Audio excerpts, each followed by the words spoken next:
Well, Anthony and Joe Russo, executive producers on Community, tell us about working together as opposed to working apart. Sometimes you direct things together, and sometimes I've noticed your credit has each individually. What's the difference for you? When we work together, it's usually on pilots or films, and once we get a show into an episodic state, we divvy it up and we each take turns directing episodes. When you're doing a pilot, you're making a lot of decisions about cast and look and feel and tone and kind of equipment you're going to use, what you want the sets to look like. So it's good to have both of our minds on it. And then once you get the show up and running, you're babysitting at that point to a certain extent. You've already sort of established the look and feel of the show, and now it's just week-to-week maintenance of the show. And it's easier for us to split up and cover more ground that way. How do you decide as scripts are coming through, particularly, let's say on a show like Community, who's going to do which one? We usually decide long before the script is ready, actually. It's the director's schedule gets set at the beginning of the season because there's episodes that Joe and I don't direct where we have to book guest directors, and we get great directors on Community, so it's important to book them up early. So that sort of schedule gets set long before you know what episode is going to be what, long before they're written. When the guest directors come in, are you designated to hang out with them, to work with them, to show them the ropes, or how does that work with the guests? Yeah, certainly your job as an EP director is to oversee the other directors that come in. We do a lot of the hiring personally. Usually we work with people that we've worked with before and we have a real good shorthand with, or people that we know have a very similar aesthetic to our aesthetic. So there's not a lot of supervision because we're usually working with a lot of close friends. But absolutely when, next season we've got some young directors coming in and we'll work hand in hand with them to sort of, help them understand the show. It's a complicated show, a lot of actors, and the scripts are complicated. So work hand in hand with them. Well, you're also responsible, I believe, as a director of hiring the guest stars that might fit the best for the roles that you got in that script for that week. What's that process like? And are you looking for people that you've already worked with before, or are you looking just to the best person for a particular role? Combination of both, really. Yeah, we keep a database and a list of actors that we love, and really talented people that we've used in the past that we like, and then we'll cross-reference that list based on what the requirements are for the guest star for that week. Or, ideas will come in, obviously through the casting director or through NBC or Sony, and you assess everything and you figure out what feels best for the role and what's going to get you the most comedy. We've been basically working nonstop for the past 10 years in comedy. In doing features and television, and we also shoot commercials. So the amount of actors we've seen over the past 10 years is just immense, and we have a really large database, of personal favorites, like Joe said. But we're always looking for new people. We're very actor oriented, so we love finding new actors. So I'm sure sometimes you don't cast a particular person because they just don't fit that role the way you thought of the role, but maybe you remember them because they were really good in the audition, and maybe they get cast down the road somewhere. That's a really good point, actually. That's one of the unique challenges of television is that it moves so fast. Sometimes it becomes more important just to go with a really talented performer and sort of make the role adapt to the performer than finding the ideal performer for a role, because you don't have the luxury of time to just sit and wait to find that actor and get to that actor. Sometimes it's better just to grab the most talented people that can make things work, and then sort of shape things around them as you move forward, writing and directing wise and performance wise. Well, I'm going to tell you, more than any other show maybe on television, maybe in the history of television, Community develops and changes from week to week depending on the script and depending on what genre you're approaching that week. How do you go about changing the look of the show so much and the style of the show so much from episode to episode? I mean, it's an extensive job. It's been very challenging, no question. I mean, by far and away the hardest job we've ever had, and as you mentioned, might be one of the harder gigs in a long time in TV. It's just that, all the sort of creatives all at the top, we all have this facile aesthetic, and we all pull from a lot of different influences. So anything that we can think of, we don't want the show to have any boundaries from an imagination or creative standpoint. So anything we can think of, we try to execute, whether it be a zombie episode or a spoof of space movies, or spoofing westerns or Star Wars, or whatever it is. We try to one, identify what it is about that aesthetic that we need to pull into the show that will work for the show, so that it's not just a spoof. It has more context to it than that, and it's deeper than that. And then two, we have to adjust the cast. The cast has to adjust to the style of everything that we're examining or picking apart. And so there's sort of a twofold process where you're dealing with things on a physical production level. What does the sets look like? How are we going to shoot it? How are we going to light it? How do you replicate the feel of whatever given genre we're playing in? And then the second is, how do you adjust the cast? How do they adjust their performance? How do their characters maintain their integrity and their honesty while playing in a new genre? And it's a phenomenal challenge, and we love it. I mean, it's really a great reason to get out of bed every day. Yeah. And one of the real key components of that, too, is we have an extraordinarily accomplished crew on this show. Like I said, we've been, over the past 10 years that we've been working, we've just been, sort of collecting the best people we've been able to find, and it's just the people we have on the show are awesome. And what they do, I mean, that's real, again, with television, you don't have a lot of time, you don't have a lot of money. And for our crew to be able to dig the looks out of these episodes that they're able to do week after week is just it's a lot of hard work and a lot of love that goes into the show, and we're really fortunate to have those people in place. Let's talk about Emmys a little bit. We're an awards website, so we always want to get into that. And the ballots came out last week that the voters have in their hands right now. And in that directing category, you're potentially up against each other there. Let's talk about two styles here. Joe, you've got Fistful of Paintballs as your potential entry this year. Tell us about that particular episode.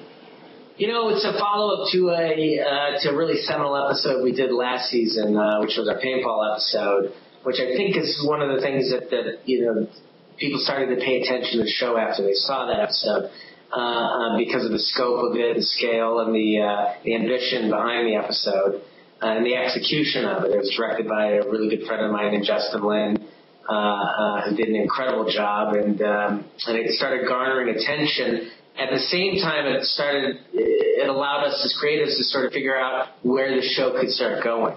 And season 2 really sort of grew out of that episode. And so Fistful of Paintballs was, our 2-part finale. We did 2 different episodes that had 2 different looks and 2 different feels. The first one was Fistful of Paintballs, which was a sort of an ode to Sergio Leone westerns. That had Josh Holloway as a guest star in it, and we chose a very extreme look for the episode. We used really saturated gels for lighting, and created a sort of a graphic novel look slash sort of a postmodern Western look for the episode. We had to move so quickly. We had the first paintball episode that we did. We shot it in 9 days. To do this 2-parter, which were 2 extremely different episodes, we had 11 days to shoot both of them. So I knew we had to find a way to work really quickly. So we used these Sony EX cameras that we have been experimenting with earlier in the season, and we shot both episodes exclusively on these Sony EX cameras, which are very small, maybe 5, 6, 7 pound cameras, which allow the DPs the camera operators to conserve their energy during the course of the day, because they're doing everything handheld. It's not as heavy as a traditional camera, and you move a lot faster because the equipment is just not that heavy to move. And then we can hide these cameras in spaces and get a lot more shots. So we're running 3, sometimes 4 cameras on scenes to collect information and footage as quickly as we could.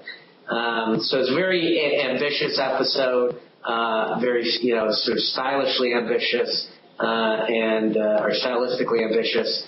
And, we felt like the only way that we could cap what we had attempted this season was to try something as big and ambitious as a two-part. And Anthony, you've got Basic Rocket Science as your entry on the directing ballot, kind of an Apollo 13 takeoff. Yeah, I mean that episode is also in the tradition of in the paintball sort of aspect of our show. There was a couple of successful episodes at the end of the first season, paintball being one of them, and also Goodfellas, where we started to play with genre in the manner that The Simpsons might or something, where it sort of really became a texture in the way an episode felt and looked and in the language that it was using. And one of our first early efforts at that this season was the space episode, and that was referencing, Apollo 13 and The Right Stuff, and I think there's even shades of like Star Wars and 2001 in there. It's just sort of this love letter to space movies, and it was, it's like these are very challenging to accomplish, like Joe was saying with paintball, because you're shooting something that has typically more scope, camera movement, more elaborate style than is usually accomplished in a television comedy. So it takes time to do that, and that's often the challenge of the episode. But again, we have a great crew. We have, everyone's very inspired by what we're doing with the show creatively. So it's there's a lot of interesting ways to achieve something when you really want to do it. Now, what happens with your family if you both get nominated in this directing category at the Emmys? Who do they root for? What kind of outcome are they looking for? I don't know. You're asking questions that I don't think any of us have ever contemplated yet. So, I mean, brothers do this in film. I mean, at least they're together no matter what. Right. At least as they say, it's high class problem. I mean, we would you just embrace the honor and whatever happens. The good news is if the show gets nominated as a show, we are together on that with that nomination. Well, you're no stranger to Emmys. You won an Emmy for directing together the pilot episode of Arrested Development a few years ago. Take us back to that night, and I believe the same night the show won for comedy series. So to take us back to that night and what that experience was like for you. It was an incredible experience because, the show just emerged out of nowhere, really. I mean, when we directed that pilot, it was sort of the black sheep of the pilot season over at Fox at the time. It was not a front runner by any stretch. It was a show that was just being made because some lower level people over there really liked the script and pushed it through. And there was a lot of focus on some other projects that were being made at the time there. And so, between us and Mitch, we felt like we were off on an island on our own, just doing whatever we wanted to do, which was great because we had very little interference, and the show got made, and then it started to gain some momentum among sort of lower level executives and some assistants, and then it eventually found its way to getting picked up, and once it got picked up, it sort of exploded critically, and I don't think any of us expected that response. Certainly, when we were making the show, we had no idea that people would respond to the show that way. So that night was a really magical night because it was just a lot of hard work and a lot of rejection to get to the point where the show got recognized. And that night was also, it was a very important night in terms of the life of the show, in that Arrested never had great ratings, even though it was very critically liked. And so that winning those Emmys was like, certainly gave the show another season of life. I mean, Arrested could have been canceled a lot earlier than it was, and perhaps without those awards, it would have. Probably without those awards, it would have, because the ratings weren't sort of justifying its existence. But its quality and the way it was being received by critics was sort of driving that. Tastemakers. So it was that was really important for the life of that show. And it's like deja vu. We seem to find ourselves in a similar place with Community, where we have a show that is certainly well loved by a segment of people, but does not have great ratings. So the awards season becomes very important to shows like these because they help ensure our survival, our future. Yeah, and so anyway, we keep our fingers crossed, not just for the fun of winning an award, but also as the very useful tool of keeping us around as a TV show. Now, if Mitch ever finishes that script for Arrested Development, would the two of you be in line to direct it, or you think Ron Howard jumps in at that point and says, no, he's going to take it over? No, I think the conversations up to this point have been that Mitch will potentially direct it. We've been talking to him about it, and we did Running Wild with him last year. And we're very close with Mitch, and we definitely support his efforts at directing it. Okay. Well, listen, and speaking of Arrested Development, we have our Gold Derby Awards every year. It always cleaned up at those. All of our members of our website, vote. They can vote for anything. Nothing's off limits in terms of, they don't have to go with the Emmy ballot or whatever. And I won several. But the big thing was last year we did a Gold Derby Decade Award for different kind of categories. And I don't remember what all Arrested Development won, but I do remember it won for the best comedy series of the decade from all of our members on our website. That's fantastic. I mean, that's the support that show has gotten over the years has just been incredible, and really a high point for us creatively. It was a blast to work on, and it's glad that people responded to it the way they did. Well, the members of our site also love Community, and we hope that Emmy voters will mark it off in several slots there for their ballots this coming July, and we really appreciate